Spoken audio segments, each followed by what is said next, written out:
Welcome to the Ordinary Doula Podcast with Angie Rozier, hosted by Birth Learning, where we help prepare folks for labor and birth with expertise coming from 20 years of experience in a busy doula practice, helping thousands of people prepare for labor, providing essential knowledge and tools for positive and empowering birth experiences.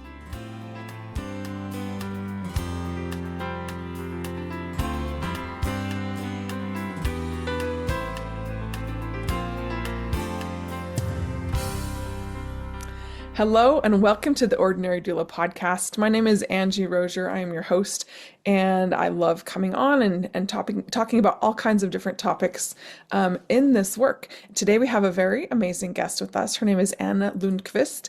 She comes to us from Sweden and has had a pretty amazing journey in her own birth work. So we are going to hear some of Anna's story and some of I love her view of birth, and I think sometimes we shift away from that. I know a lot of times we shift very far away from a view that Anna's been able to hold on to pretty strongly throughout her work. So Anna, will you introduce yourself a little bit more, and then let's get talking about what it is the work that you do. Beautiful. Okay. So yes, my name is Anna, and I am currently living in Sweden. I am Swedish and I'm from here, but I've spent most of my adult life traveling and being very nomadic and lived for a very long time on and off in Australia, where I also became a midwife. Now, I'm actually deregistered now and have stepped into the role of mentor and educator for Sacred Birth International, which is my company that I'm a founder of. And proudly today, I am educating the new kind of birth worker called the Sacred Birth Worker, which I'm hoping is going to take over the world and do great work. Oh, I would love that. The sacred into the birth room. Very cool. Very cool. So tell us a little bit about your journey to become a midwife. And you were in Australia, right? Yeah. You became a midwife. Okay. And was this in the United States, we have different types of midwives. We have home birth midwives, which are CPMs or certified midwives, or we call them direct entry midwives, and then we have our CNMs who are more hospital based. What was your journey? Tell us your journey in Australia. Well, the curious thing for anyone who doesn't live in the US is that you have so many different kinds of midwives. I think it's up to almost 21 different kinds of midwives around in different states and here and there and everywhere. It's true. So in most of the rest of the world, it's one way only, which is traditionally nowadays in university degrees, right? So the difference with the one in Australia is that it was direct entry midwifery, so 3 years university degree. And here in Sweden, for example, if you want to be a midwife, you have to be a nurse first, and then you have to work as a nurse before you can become a midwife. So it's a very different journey. So those are, I think, the main differences in other countries, that you can go those two different routes of being direct entry midwife or a nurse first, but both are in the university base. Okay, interesting. Okay. Because we have direct entry, obviously, and CNM as well, which are very different pathways, which sometimes sparks a lot of feelings about that. But I love the traditional midwifery model and mindset. So, okay, so you were a midwife and practiced in Australia. Did you also practice in Sweden? Well, no, that's a different story. I can just tell that the difference between how I actually entered midwifery was from being a women's work facilitator for over a decade.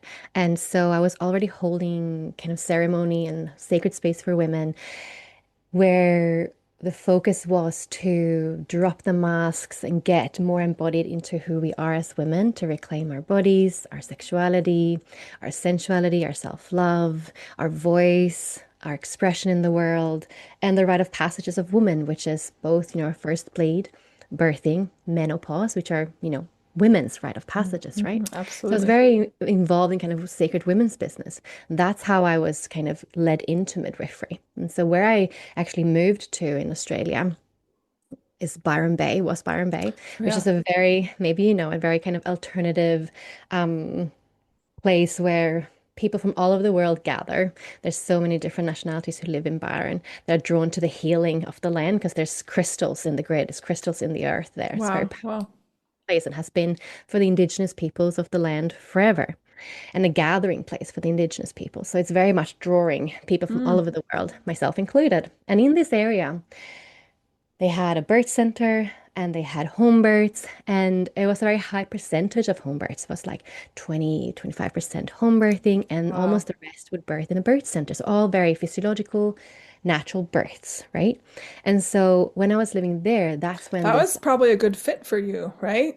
oh yes, I could never have become a midwife to go straight into the hospital and be there. I never Mm. wanted to be in the hospital. Yeah. So everybody then knew what I wanted to do, which was home birth midwifery. And so I did the what you did, which was going through the uni, but my mentorship throughout those 3 years was based where I lived. So I was attending home births and birth center births, as well as doing shifts in the hospital. So even though I did the kind of traditional, nowadays traditional, which is not very traditional, but today it It's true. is, right? University degree, it was balanced by mainly of what I saw was physiological natural births, which actually is very hard in our modern society today to see, even It's than true. anywhere else in Australia. I was very much in a bubble, a very strange alternative bubble that there was so much natural and normal. It's almost like you went back in time, I imagine, before obstetrics had a strong foothold in this work. So you got to see a thing that we don't have much time or place to see that anymore. So, Yes. And I really noticed that going back to Sweden, which was your question, did I practice in Sweden? So because I didn't do the nurse midwifery degree, I was actually not allowed to work in Sweden. It wasn't mm, recognized because I mhm. wasn't a real midwife, according to them. Even though I'd done these 3 years of uni studies, I'd been working for a few years by then. I still wasn't recognized as that. I would have to go back to uni to become a nurse, and I have zero Mhm. interest in that. Yeah. So already coming back, I knew I wouldn't enter in as a registered midwife in the system, and I also didn't want to. I Hmm. actually, before then, already in Australia, I only worked for a year in the hospital before I decided to be a home birth midwife, and I Mm. went out and did that. And so I already knew I didn't want to work in the hospital. I didn't want to be part of the system. And so I worked instead as kind of like a spiritual midwife or a midwife doula, or so I worked Hmm. as a birth worker alongside instead midwives, either at home births, and also sometimes I walked into the hospital with my clients. Mm. And that's how I started when I came back to Okay. Sweden here. Okay. Okay. Wow. What a probably difficult journey in a lot of ways. So tell me a little bit about, and I want to revisit some of that because my brain is firing with a lot of questions, and my heart is firing with a lot of questions about that too. Um, Tell us a little bit about Sacred Birth International and what it sounds like that embodies a lot of your work and your philosophies. Tell us a little bit about what that is. Yes, it is. I'm so grateful that life has led me here. And that's the beauty, truly, I feel, when you follow your intuition in your heart. You don't let your logic and your mind control your life. And you just trust that the next step is going to unfold before you. You don't know the next step, but you just follow. And that's how I feel like I've lived my life from the beginning of, becoming a yoga teacher and a women's work facilitator and all the things I did before I even stepped into midwifery. And then deciding to become a midwife in a foreign country, not really knowing what I was getting myself into, to be Mm, honest. And going through that, and very quickly realizing I could never work in that system and having to go through it for years before I could actually step out with my degree and with that knowledge. It was very painful. I have still, I've had to work through the trauma of being in that system and PTSD and witnessing so much obstetric violence within that system. Even though I was so lucky of seeing so much normal, I also saw the other side, yeah, right? yeah. And so I knew I couldn't stay long, and I really couldn't. I barely made it to the first year in the hospital and going like, I just cannot do this anymore. I have to step out of the system, which I knew was going to be punishing me because you have to stay for a few years to then get endorsed to be a proper home birth midwife. So I had to like find other ways to be a home birth midwife with being the second of other midwives and like working in different ways, right?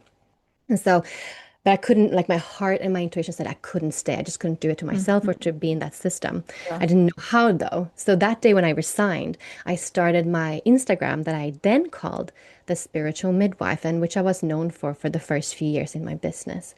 And I created online courses where I wanted to help women understand how to optimize their chances of having a natural birth. So I created the natural birth course. I created a natural birth podcast. And I just wanted to serve and help women because I saw that so few were actually prepared, maybe wanting to have a natural birth, then walking into the system and being absolutely railroaded, right? You know this. Oh, absolutely. The horror and the frustration and the sadness and the grief and the rage that felt as a midwife seeing that was then transmuted into I'm going to do something. I'm going to change that. I'm going to help Do do something whatever different. I can, right? Yeah.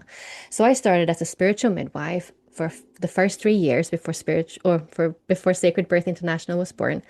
And I created my online courses. I did a lot of birth trauma healing online in the whole world. A lot of Mm-hmm. American women came to me for that. And I was working as a home birth midwife in my community. And then after those 3 years, COVID had happened. It was mid 2021. And where I was in Australia, I was just locked down. Like Mm. I couldn't leave the country unless I actually was going to move back to my home Oh, country. wow. So, yes, that was the only reason you were allowed to travel. And so by then, my father had stage 3 cancer. He's still alive, but he Mm. had this progressive cancer, and I didn't know when I could leave, when I could go back to see my blood family, like my Yeah. mother, father, and like I felt like I felt drawn to move back home to be closer to them, and one thing, but just a lot of things culminated to like, okay, it's time to actually return to my homeland. Wow. Again, Yeah. following your intuition, probably, right? And meeting just what you said, the reality that I couldn't work as a midwife. Yeah. My degree, what I'd worked so hard for, I'd gone through all these years of learning and, being in this system I hated just to get this knowledge and information and like have this certificate meant nothing in my country. Mm. So I had to reinvent myself. I became that, midwife doula for about a year. And then I fully deregistered because I didn't want to be a midwife anymore. And that's where Sacred Birth International was born because I could no longer call myself a midwife. Mm-hmm. So I kind of transitioned first into the spiritual midwitch, and I call myself Anna the spiritual midwitch, kind of Oh, as, yeah. like some sort of what am I now? Mm-hmm. Like they stole midwife. They stole Yeah. that Right. title. They say they own it, and that if I'm not registered, I cannot call myself that, even though that's the most Mm. ancient Yeah. woman's work, and that has nothing to do with the obstetric nurses that you are today as a midwife most of the time, right? It's true. They're so Nothing. different. Yep. No different. So I've grieved that a lot. Oh, I I bet. still am because I will always be a midwife. They can't take that away, but I'm not calling myself that publicly anymore. And that's where the Sacred Birth International was born, and also where I created my full year birth worker training, the Sacred Birth Work Cool. Mentorship. Yes. Very cool. Okay. That's the journey. That's the story. Now I'm going to start my fifth cohort in end of January. It's been 2.5 years since the first cohort started, and it's been an absolutely magical journey. Okay. So, um, you bring a lot of more questions to my mind, which I love. Um, I want to touch on one thing you talked about as you were following your intuition. You kind of described what people do in physiologic birth, right? To be able to be in tune with the next steps, be able to surrender, be able to move forward, and trust that inner part. So that's a really cool analogy, I think, to life. And we see that all the time in birth when we get to see physiologic birth, right? Which in some places is more difficult. So Sacred Birth International, tell us about, you have different courses, correct? So if, tell me first, if I'm a pregnant person, what's available there? What are the tenets and philosophies and kind of the basis of those courses? Hmm. Well, that is where the natural birth course and the nourishing postpartum course and the maiden mother and Maga village exists. So that is really for any woman who is like want to consciously conceive, is trying to conceive, is a birth nerd, but not yet a mother, or is pregnant, is in her postpartum era, is in her just mothering era, or is in her MAGA years, her wise woman years, or even crone. And so Mhm. it's really for the full spectrum of being a woman. It's a village for everyone. And in there, I also have my mentees. I also have women like midwives, birth workers that have taken or are taking the business course for birth workers, where I help Mm. business, women who want to start their own birth businesses to thrive both in real life and online. And I also have any clients that come to me for one-on-one. So I do birth trauma healing, of course, still. And I also offer online packages to be like a birth worker for women online as well. So Mhm. that's what kind of is on offer for Okay. pregnant women, but really any woman. Any woman. I love that, how inclusive that is. That's amazing. Because yeah, that's for some people a very small time of life. It's very impactful that stays with us, but some people are going to be in their birthing years for a long time, and other people it's quite a brief journey. So that's pretty amazing. Um, for someone who has seen inside the system and worked inside the system, and when you're in a system, you get to see all the warts, right? All the ugly parts, and you came from outside the system and then left the system. What an incredible perspective you have. So I would imagine that gives you, you know who you're talking to, right? Like the people that what they're going to be faced with, Oh, yeah. and depending on where they choose to give birth. And one thing that's interesting, and I'm sure you see this a lot, I think, as I've seen working with families over 20 years, no matter where someone comes from or their background or their profession, quite often people who are seeking some kind of birth support have something inside of them that says, regardless of their cultural surroundings, that says, you know what, this, I can do this. Like this, people have been doing this, women have been doing this for thousands and millions of years. There's something about this that I need to tap into.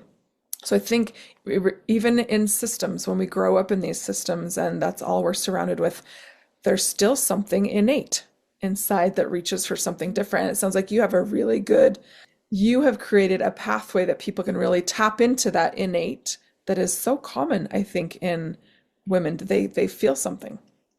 Yes, I mean, as women, we are born with intuition. I truly believe that to a much bigger and stronger degree than men, actually. And I think that's because of our womb. Hmm. And yeah, and that only grows stronger when you become pregnant, and that even explodes as you're birthing, right? And so we've been fooled and taught that it doesn't exist. I think because men don't have it as strong as we do, and so we've been gaslit for that, for a very long time.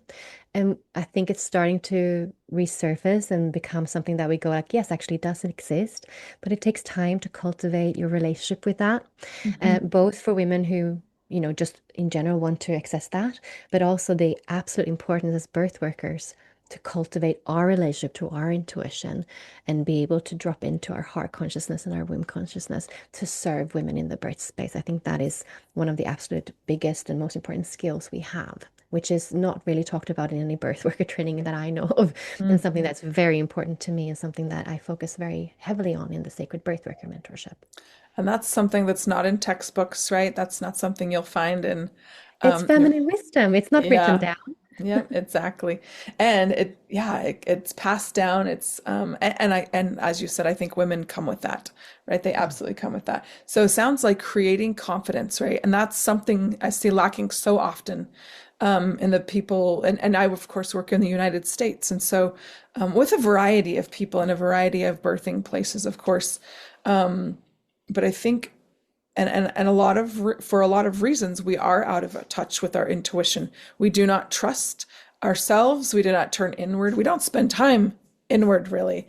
And I think part of that is the social media, and or we have access with our phones. We have access to all this information.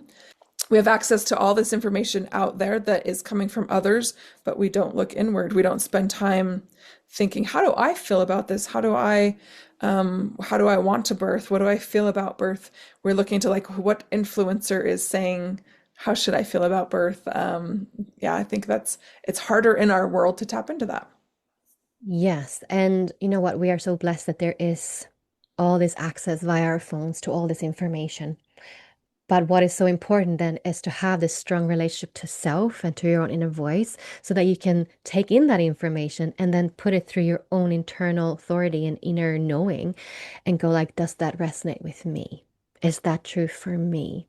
And because that is not something we're taught really in our culture and not something that we generally cultivate, most women don't even know what that means or how that feels or what to do, right? Yeah, it's a foreign feeling for some.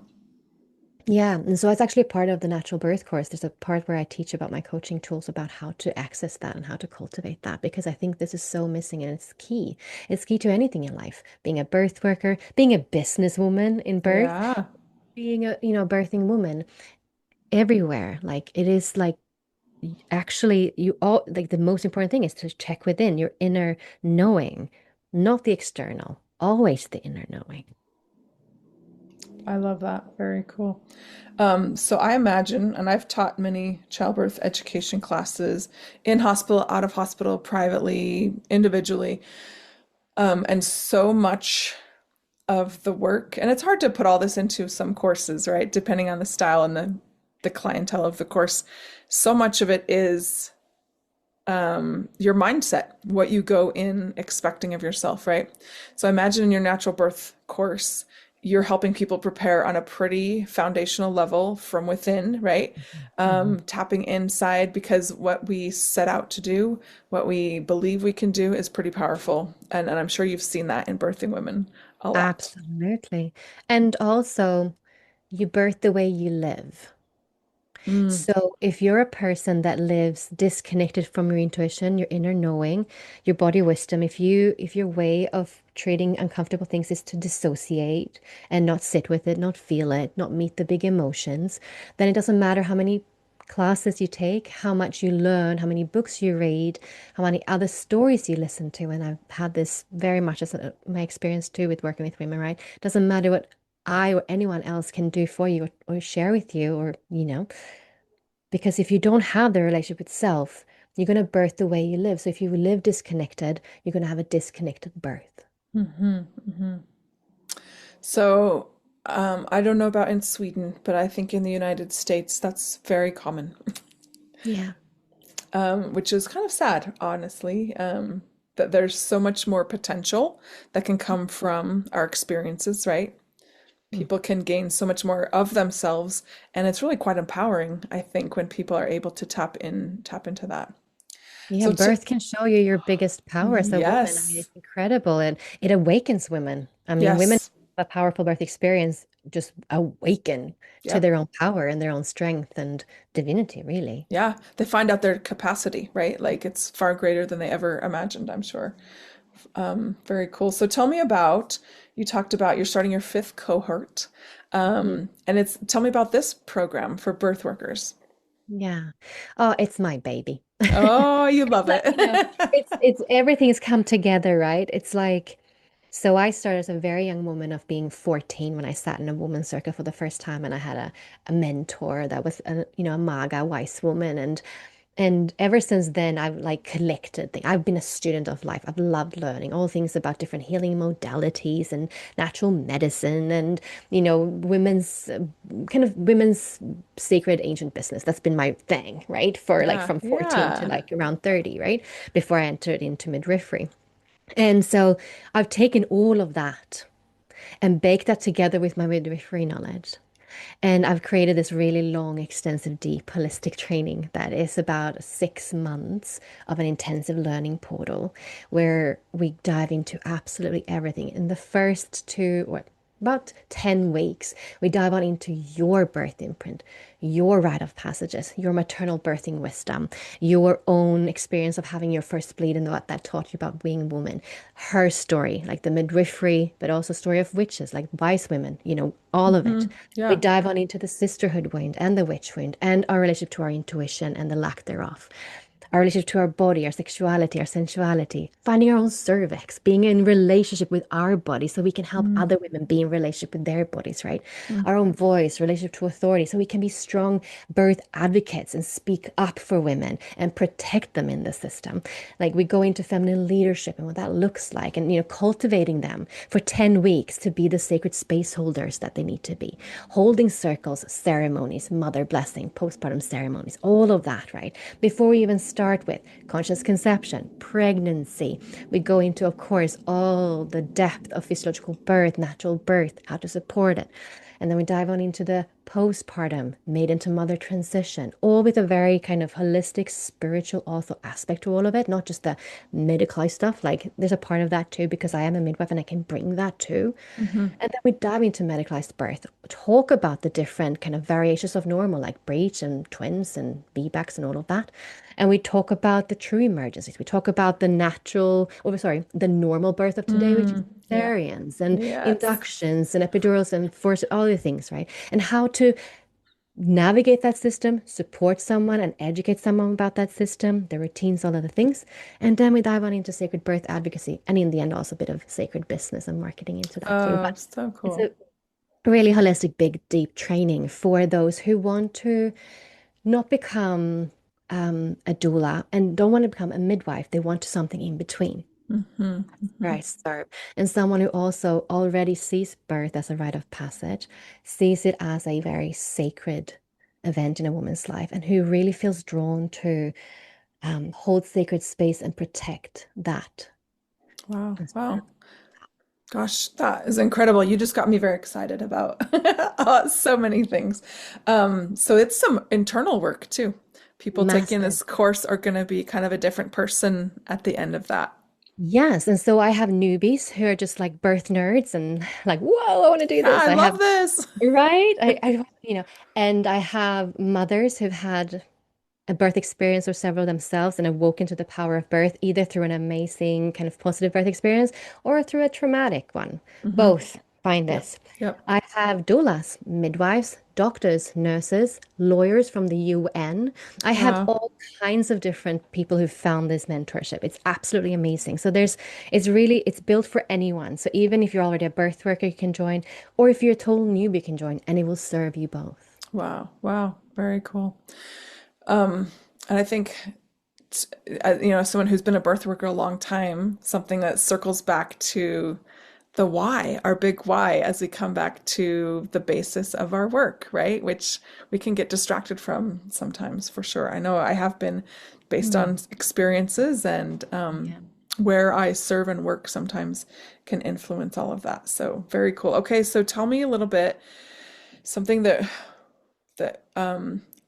I felt as you were talking about that, working in the system. It is, say you get this background, this foundational training, that goes pretty deep into your own life. And like you said, I think when we're grounded and solid, we can serve others better, right? When we are filling our own cup. And then we go into the system. Let's talk about Mm. that, like how we work inside a system that's difficult to work in.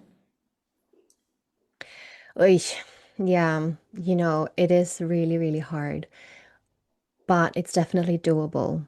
Yeah. And I think the number one key to kind of survive working as a birth worker within the system that is causing so much trauma and harm actually to both mothers Yeah. and babies, that is Yeah. just the truth, is to have the most deepest, safest relationship with you and your client. Mm. So if the longer you can work together, the deeper you can work together, the more in-depth discussions and shares you can have, that you can really trust each other and you can really educate her, and she can feel really embodied and sovereign in her decision makings before she steps into the hospital. Hmm. You can be a much more safer and like relaxed and like confident in your advocacy for her. It does, it's hard to advocate for someone who's wishy-washy. Yeah. I Yeah. say that to my clients if I ever step into the hospital system with them, that we do extensive work beforehand. We talk about all the routine procedures and all the ways that things can happen and interventions that are within the system just naturally by default. It just happens like Yeah, that. the realities. Yeah, And I very much educated her on the law and her human rights as a woman and as a human being and as a birthing woman, and really instilled that in her. So there's no doubt in her that she can absolutely decline absolutely everything. If she wants to walk in there and not be touched and not have anyone in her room, essentially that is her right. Yes, you're gonna have to fight for her a lot if that's really truly her, and she should probably birth in the hospital if she wants to have absolutely nothing right. happening to That's her, difficult. Yeah, you know. But if that is her choice, that is also her right. Like yeah, no one can, there's no law that tells you otherwise. The patient law is very clear. You have to right. inform them consent for everything. So Yeah, if she is very embodied and understand that, if you made a had a if you've done a good job as a birth worker, she will feel confident in that. And so then you write a birth plan that they'll probably throw out, but you have it in your hand yeah, about what she's wanting and not wanting, and then you can very easily advocate for her for that, which is going to be your main job in there. And it's right, not the greatest, most fun job. It's a very sacred job that you have, but it's not fun. It's not the why we are there. We want to be with women, right? We want to serve her.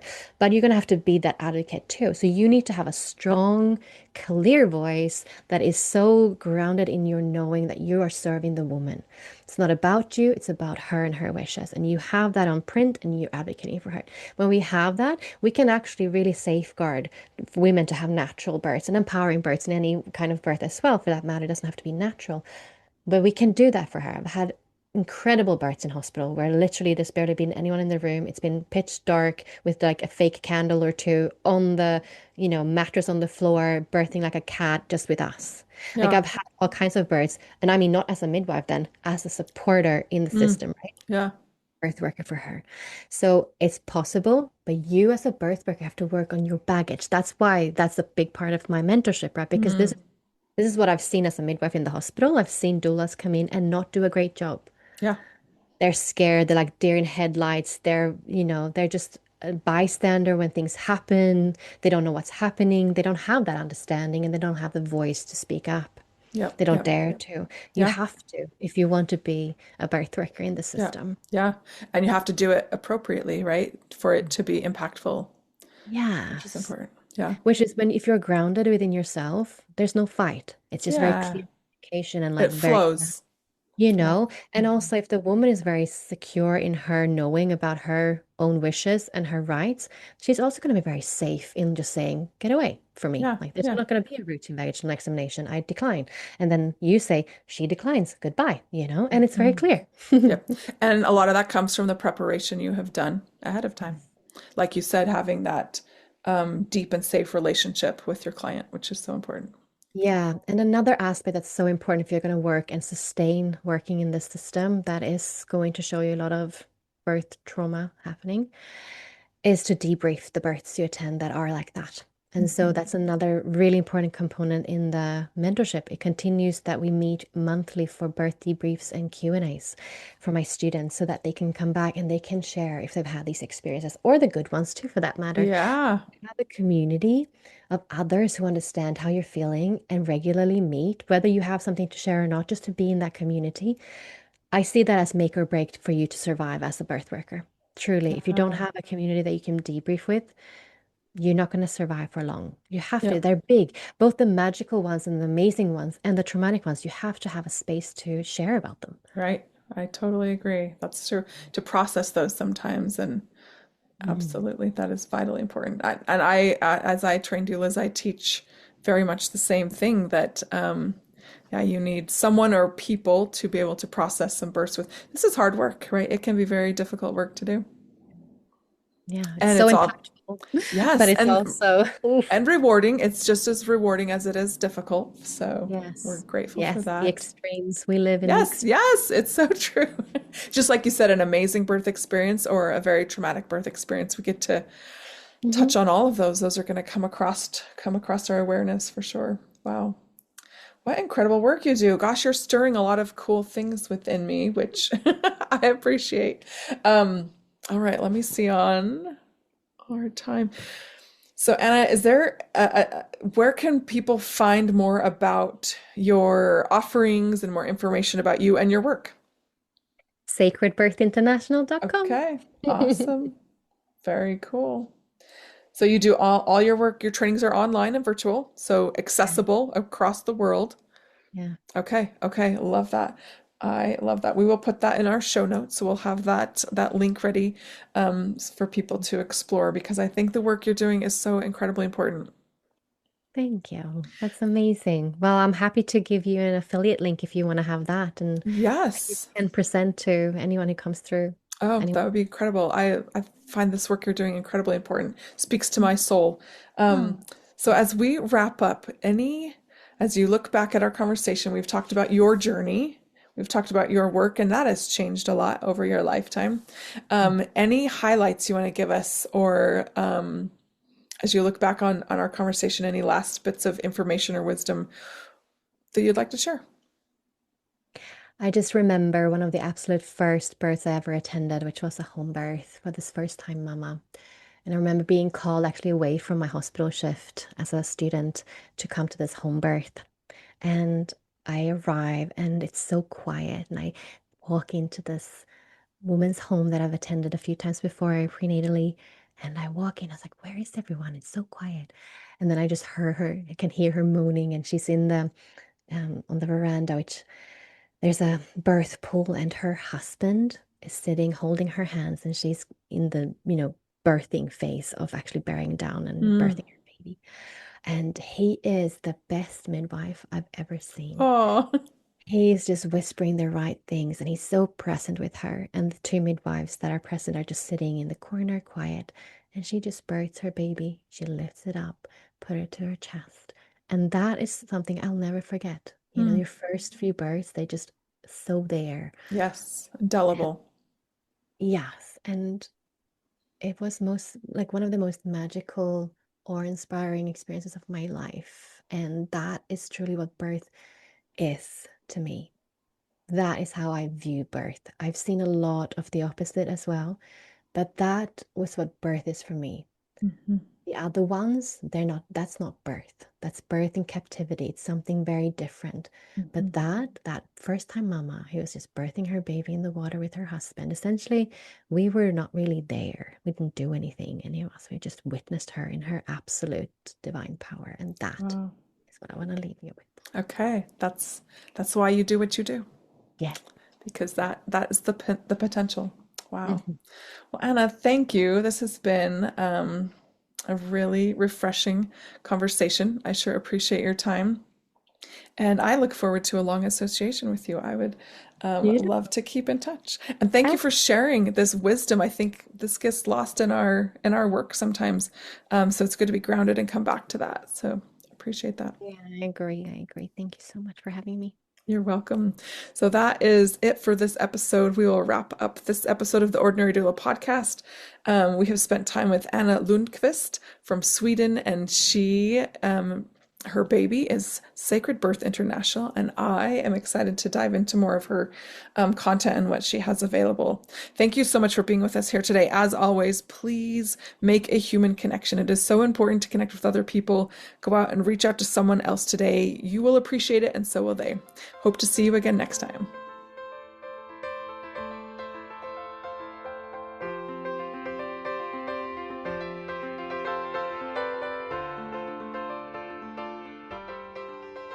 Thank you for listening to the Ordinary Doula podcast with Angie Rozier, hosted by Birth Learning. Episode credits will be in the show notes. Tune in next time as we continue to explore the many aspects of giving birth.